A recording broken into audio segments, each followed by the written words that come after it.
What is up, everybody? It's your boy Jesus here, the J in JNR Athletics. Today, I am going to be going through my picks for the main card of UFC 317. That's right, I said the main card. I do not want to look at the prelims. I do not want to look at the early prelims. I'm probably not even going to watch them. Why? Because I'll be at work. Sorry, not sorry. If you guys want to watch somebody who does talk about the early prelims and all that other stuff, go visit this guy's channel. He's a good friend of mine. Anyway, on to my picks. So, let's go through the card here. Got it up on my phone. The very first fight of the main card is Peyton Talbot and Felipe Lima. Okay, so Peyton Talbot versus Felipe Lima. I'm gonna be honest, I've kind of fallen off of that Peyton Talbot train. He was a California guy. He fought for Uriah Faber's A1 Promotions. You know, I was following him because he was a Cali guy, and I thought, okay, well, I gotta support my fellow Californians.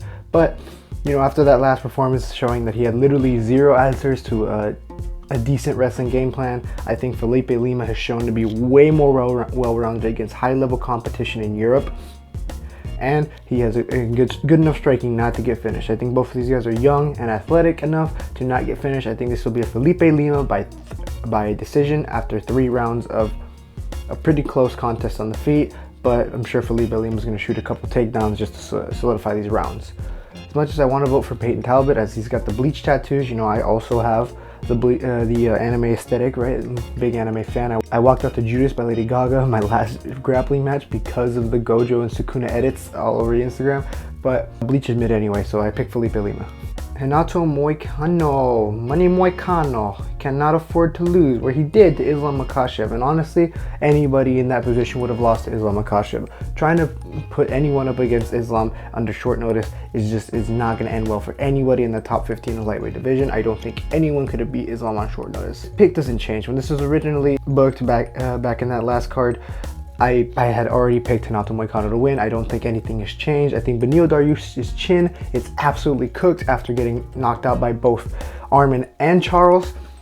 And I think that his grappling is good enough not to get submitted, but not good enough to get off the bottom, off of somebody who has pretty decent wrestling like Renato Moicano. I think he's just going to get laid on top and ground and pounded with elbows. I think Renato Moicano wins this by a 3rd round ground and pound and finish. Right, you know, I might be going through these a little fast, and the reason for that is nobody comes to a prediction video wondering about Peyton Talbot versus Felipe Lima. Nobody comes to a prediction video wanting to know, oh, Beneil, I'm so excited to hear this guy's opinion on Beneil Dariush and Renato Moicano. No, nobody does that. I'm sorry, if you do, brother, I'm proud of you. But everybody wants to know about the main and co-main events, the title fights, right? And you know, some of the interesting title eliminators, like our very next fight, King of Transitions, Brandon Royval versus Joshua Van. I am 100% on the Joshua Van train, but I have to step off and hop on Brandon Royval's ride because Brandon Royval will not be finished. He has nearly infinite cardio for somebody at flyweight, which is crazy because everybody at flyweight has really good cardio. But Joshua Van I don't think has the power to knock him out, and I don't think his submission skills are high enough, right? Joshua Van took shots from full power shots from Kai Kara-France, got dropped, and came back to land a spinning elbow on him. That is the most powerful guy in the flyweight division, and he still comes back to rock him back. Like, I don't think Joshua Van can knock out or even hurt Brandon Royval. I think he's going to win the first round just based on volume and precision because of how good he is. But I think he's going to get overwhelmed in the 2nd and 3rd round, and Brandon Royval is going to win by the decision. Right? I pick a lot of decisions just because everybody in the UFC is so high level, especially these matchups. So I think that it's really hard for me to pick somebody who 100% finish them unless the other guy has some very glaring issue, which a lot of the guys in the UFC, especially the top of the rankings, don't have. Now on to the co-main event of the evening, right? Bruce Buffer's in my ear. He's calling out to the crowd. The lights are going dim and the title's on the line. Welcome to Alexandre Pantoja. I said that so wrong. Alexandre Pantoja versus Kai Kara-France, right? New Zealand versus Brazil. The dominant champion versus the hopeful from City Kickboxing. So,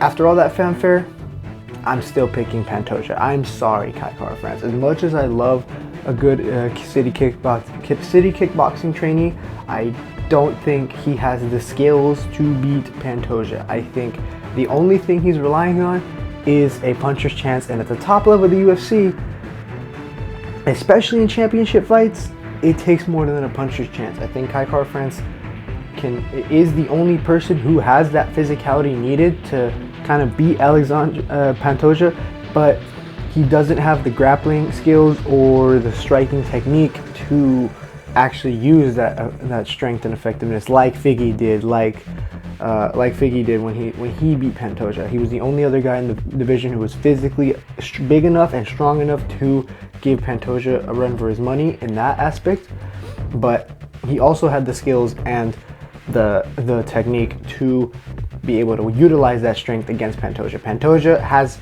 all that, plus he's bigger and stronger than Kai France. I don't think this is going to be a very interesting fight. I think Pantoja is just going to maybe get rocked and then shoot a takedown and then hold him down for the rest of the fight, right? It maybe landing ground and pound. I think Kai France is going to gas, just because I know that bigger guys tend to do that. Bigger, stronger, more explosive guys tend to do that. I'm going to pick Pantoja by 4th round submission. And now time for the main event of the evening. Once again, the lights go dim, the title's on the line, but neither of these two individuals have a belt to their name. The former featherweight champion of the world versus the former lightweight champion of the world, Ilia Topuria versus Charles Oliveira, right? This is a crazy matchup that has me scared, genuinely fearful for Charles, right? I love Charles. He's one of my favorite fighters. He's everybody's favorite fighter. Even Ilia talked about it on an interview saying, oh, I wish I fought less people that everybody loved because he's knocked out two beloved champions back to back.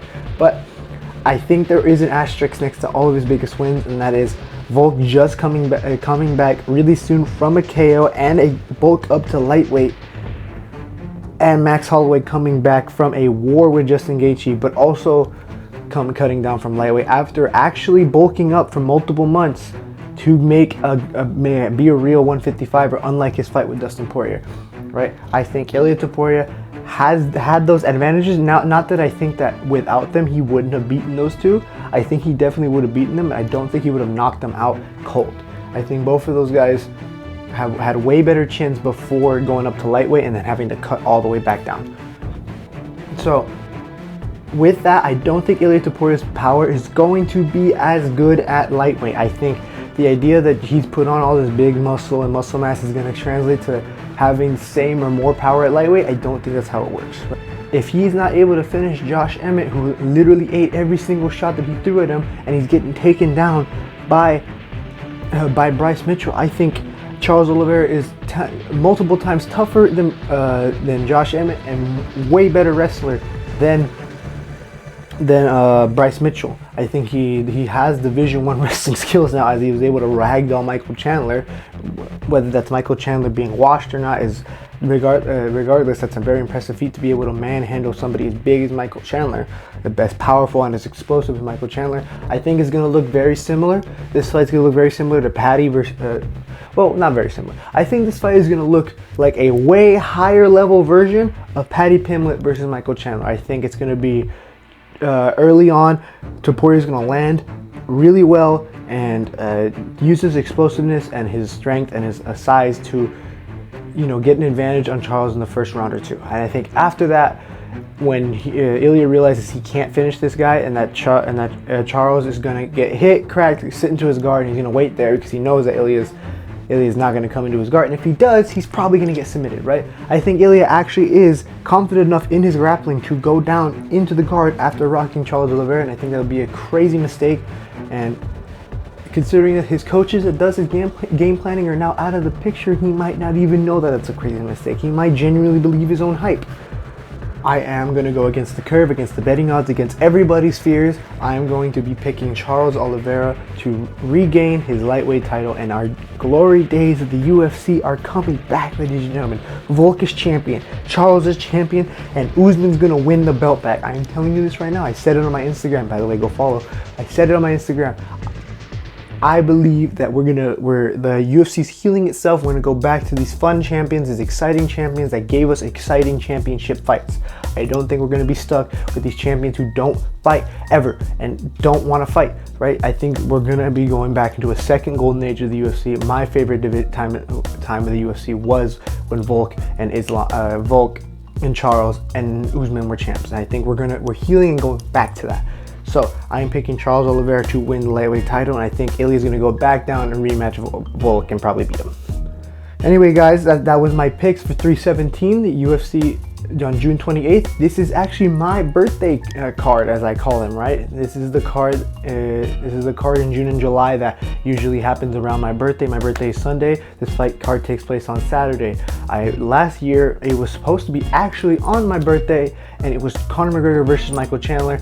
Conor pulled out, so I'm really hoping that the bad luck doesn't get me, and we do actually get to see all the amazing fights this weekend. Paulo Costa already pussied out. That was another fight that I was really excited about. Apparently it's getting moved, so I guess I will see it eventually. Anyway, guys, I hope you guys enjoyed. Make sure you like and subscribe and follow my Instagram. It'll be here on screen as well as in the description, and I hope you guys have a wonderful day.